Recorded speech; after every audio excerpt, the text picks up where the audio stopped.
देखो इस ड्राइंग में हम पेडेस्टल डिस्कस करेंगे, कॉलम डिस्कस करेंगे और फुटिंग रेनफोर्समेंट डिस्कस करेंगे। ये पेडेस्टल का साइज़ है 300 बाई 300। इसका रिंग भी डिस्कस करेंगे। देखो रिंग हमने बनाया है तो 300 बाई 300 है ना। दोनों साइड से कवर माइनस करने के बाद और हुक माइनस करने के बाद और ये बैंड ऐड करने के बाद तुम्हें टोटल लेंथ मिलेगा। तो देखो ये पेडेस्टल का रेनफोर्समेंट है। टोटल नंबर ऑफ बार्स दिखा रहा हूँ मैं कितने हैं इसमें एज पर ड्राइंग के हिसाब से। तो ये बेंड हम दोनों साइड से पेडेस्टल को देखते हैं, टॉप में भी और बॉटम में भी। बेंड कितना देना है अगर हम का पेडेस्टल की बात करें तो वो 16 या 30 डी रहता है, ठीक है। 30 इंटू डी मतलब अगर आपके 16 है 30 इंटू 16। नॉर्मली तो 300 लेते हैं किसी भी केस में। मिनिमम तो 300 होना चाहिए, ऊपर भी मिनिमम 150 होना चाहिए, इससे कम तो नहीं होना चाहिए, ठीक है।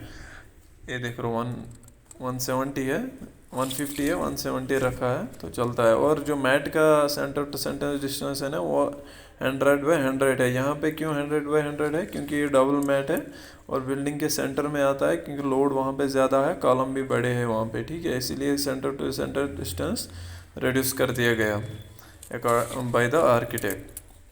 अब और एक अहम बात देखो, ये बेंड ये भी मिनिमम 150 है ड्राइंग के हिसाब से, तो it should be more than 150। और ये चीज़ खास ख्याल रखना, कंक्रीटिंग करने से पहले आपको ये चीज़ें नीट करना है वहाँ पे, ताकि मड वड वहाँ पे नहीं रहना चाहिए। क्योंकि बार बेंडर जब ये मैट बिछाते हैं तो एक्सकेवेशन का मड लूज रहता है, वो उसमें जाता है। तो ये रहे कॉलम। कॉलम ड्राइंग के हिसाब से देखना पड़ता है, ड्राइंग में कौन से कॉलम नंबर में कितना रेनफोर्समेंट है वो आप लोगों को देखना पड़ता है। जैसे कि इसमें 1 2 3 4 5 है, 5 12 mm के 10 बार है, ठीक है। और रिंग का साइज़ भी देखना पड़ता है।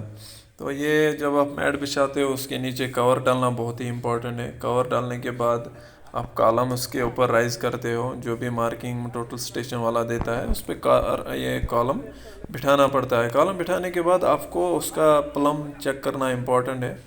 It should be vertical, truly vertical, okay. तो ये हो गया हमारा कॉलम खड़ा हो गया, ठीक है, ट्रूली वर्टिकल जिसे हम बोलते हैं। ये दूसरा कॉलम है मार्किंग के हिसाब से। तो एग्जैक्ट है, कंक्रीटिंग के टाइम भी ख्याल रखना और हमेशा प्लम चेक करना है।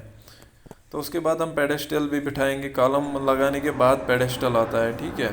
कॉलम रेनफोर्समेंट होने के बाद पेडेस्टल का reinforcement according to the drawing, कहाँ पे कितना पेडेस्टल है, कितनी हाइट है, उसमें बेंड कितना है, टोटल लेंथ कितना है। देखो यहाँ पे हमारा पेडेस्टल है, उसमें हमारे एक साइड से 3 बार थे, दूसरी साइड से 4 बार थे, वो हमने लगाया और टॉप बॉटम में बेंड दिया है उसने। और उसके बाद आप शटरिंग करते हो। शटरिंग में cover, side cover minimum 50 mm cover है यहाँ पे फुटिंग का।